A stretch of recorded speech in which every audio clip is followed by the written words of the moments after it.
حضرت محمد بن سیرین جلیل القدر تابعی ہیں، وہ فرمایا کرتے تھے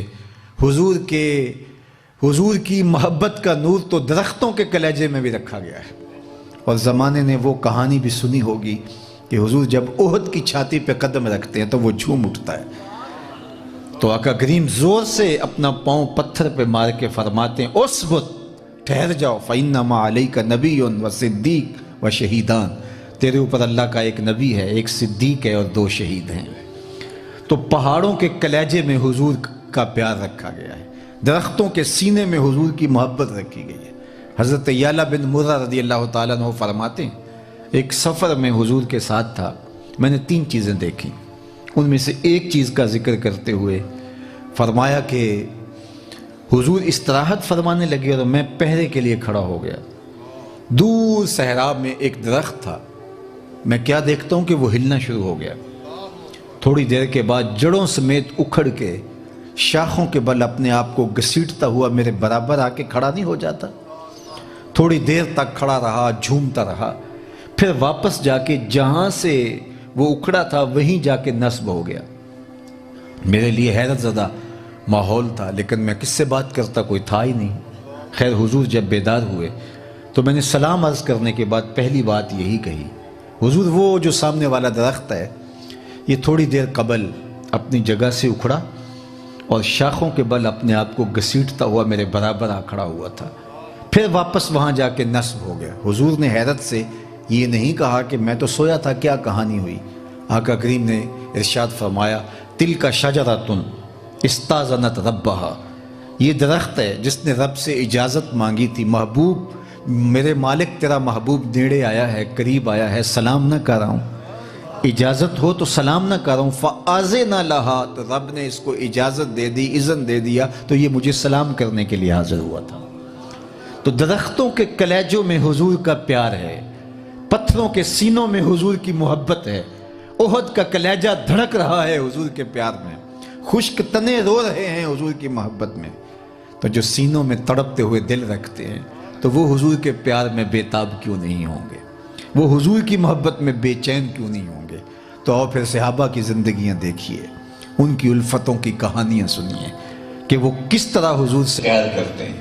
اور پیار کا عالم یہ ہے، محبت کی کیفیت یہ ہے کہ حضرت ثوبان رضی اللہ تعالی عنہ آئے اور حضور کے چہرہ انور کی طرف دیکھے چلے جا رہے ہیں، تو آقا کریم نے فرمایا ثوبان تمہیں کس بات نے ابھارا ہے کہ تم مسلسل میری جانب دیکھ رہے ہو؟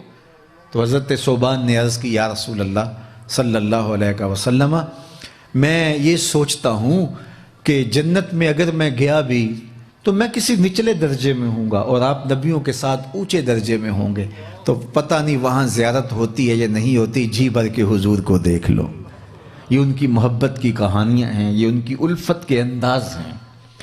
یا ابا ہریرہ زرنی غبہ لتزدد حب، حضرت ابو ہریرہ کو ایک دن کہا ہر وقت ہی بیٹھے رہتے ہو، کبھی اٹھ کے چلے بھی جایا کرو، ایک دن چھوڑ کے ملا کرو، محبت بڑھے گی اس سے۔ تو ابو ہریرہ رضی اللہ تعالیٰ عنہ اٹھے، الٹے پاؤں سے واپس پلٹتے کہ اب کل ملیں گے تو چلو حضور کا چہرہ دیکھتا جاؤں۔ کھجور کا ایک تنا تھا جس کا ستون بنا تھا مسجد نبوی میں، اس کی اوٹ سے ہو کر کے گزرنے لگے تو اتنی دیر حضور کا چہرہ دکھائی نہیں دیا، تو پھر بڑھ کے آگے بیٹھ کے حضور ایک دن کیسے گزاروں گا، اتنا وقت کاٹنا بھی مشکل ہو رہا ہے۔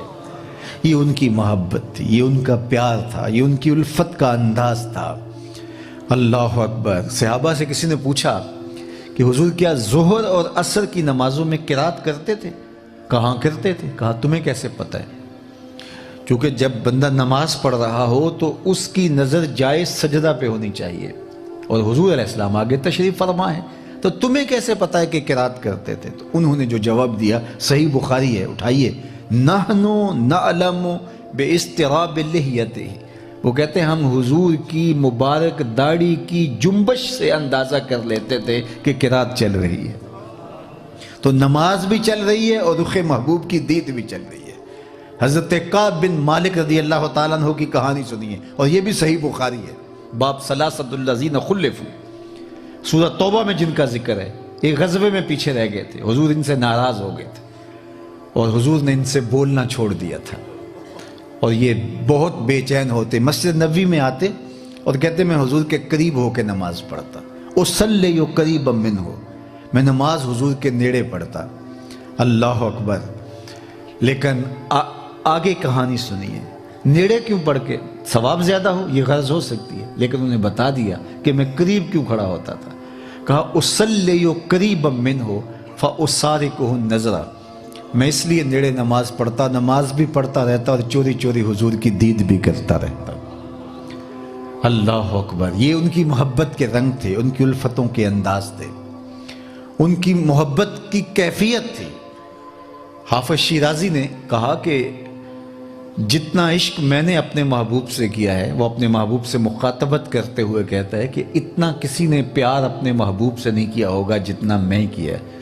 اور پھر آخر میں کہتا ہے اس لیے کہ اگر میرے عشق میں فراوانی ہے تو تیرے جیسا سونا بھی تو زمانے میں نہیں ہے، کیونکہ محبت کی کشش حسن کی فراوانی سے ہوتی ہے۔ تو اگر صحابہ جیسی محبت کسی نے نہیں کی تو آپ دیکھیں کائنات میں مصطفیٰ جیسا زمانے میں ہے بھی تو کوئی نہیں۔ لکھاں آئے لوگ زمانے تے محبوب خدا جیا کوئی نہیں، لکھاں سونے بن بن بیندے نے او دی خاک پا جیا کوئی نہیں۔ جو حسن انہیں دیا گیا، کل قمر لیلۃ البدر لم ارا قبلہ ولا بعدہ مثلہ، کیا پوچھتے ہو؟ حضرت ابو ہریرہ فرماتے ہیں 14ویں رات کا چمکتا ہوا چاند تھے حضور۔ پھر کہا نہیں نہیں نہیں، حضور جیسا نہ پہلے دیکھا نہ بعد میں دیکھا۔ حضرت حسان بن ثابت بولے دیکھتے کیسے؟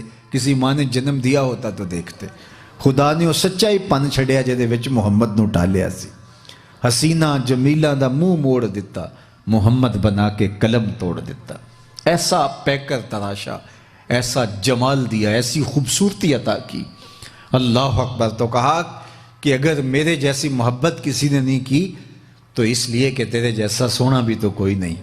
تو صحابہ نے اگر حضور سے ٹوٹ کے پیار کیا ہے، یار آپ نے محبت کی لوک داستانیں سنی ہوں گی، لیکن یہ کبھی نہیں سنا ہوگا کہ کسی محب نے محبوب کا لعاب دہن اپنے ہاتھوں پہ لیا ہو۔ لیکن یہاں کہانیاں یہ ہے کہ اگر حضور لعاب پھینکتے ہیں تو وہ کسی کے ہاتھوں پہ آتا ہے اور پھر وہ ہاتھوں پہ مل کے اپنے چہروں پہ مل لیتے ہیں، اور جنہیں میسر نہیں آتا وہ ان گیلے ہاتھوں سے ہاتھ رگڑ کے اپنے چہروں پہ مل لیتے۔ حضور کے وضو کے پانی کو زمین پہ نہیں گرنے دیتے۔ یہ محبت کا عالم ہے، یہ کیفیت ہے۔ مجھے کسی نے کسی زمانے میں کہا کہ یہ جو آپ کہہ رہے ہیں کہ لعاب ہاتھوں پہ لے لیتے تو یہ کیسے تھا؟ تو میں نے کہا کہ یقیناً لعاب پاک ہے ہمارا بھی، لیکن اس میں طبیعت کراہت کھاتی ہے۔ ہمارے لعاب سے طبیعتوں میں کراہت پیدا ہوتی ہے، لیکن یہ ضابطہ وہاں نہیں ہوگا۔ اور اس کی مثال میں نے یہ دی کہ ہر مکھی کا اگلان، ہر مکھی کا لعاب جو ہے وہ طبیعتوں میں کراہت پیدا کرتا ہے، لیکن انہی مکھیوں میں اسی شکل کی ایک مکھی شہد کی ہے، لیکن اس کا لعاب شفا بھی ہے، غذا بھی ہے، دوا بھی ہے، اور اس کو شوق سے ہم لیتے ہیں اور قیمتاً خریدتے ہیں۔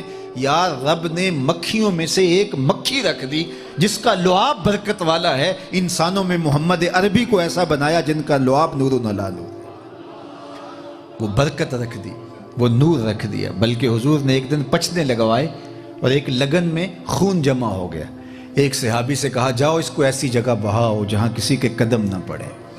وہ گئے اور ایک پتھر کی اوٹ میں بیٹھے اور سوچا ایسا مشروب کہاں ملے گا، اور نوش جاں کر لیا۔ جب وہ واپس پلٹے تو آقا کریم نے فرمایا ٹھکانے لگائے جی حضور ایسی جگہ جہاں انسانی قدم نہیں پہنچ سکتا۔ حضور مسکرا کے بولے لعلک شربتا، شاید تو نے پی لیا ہے۔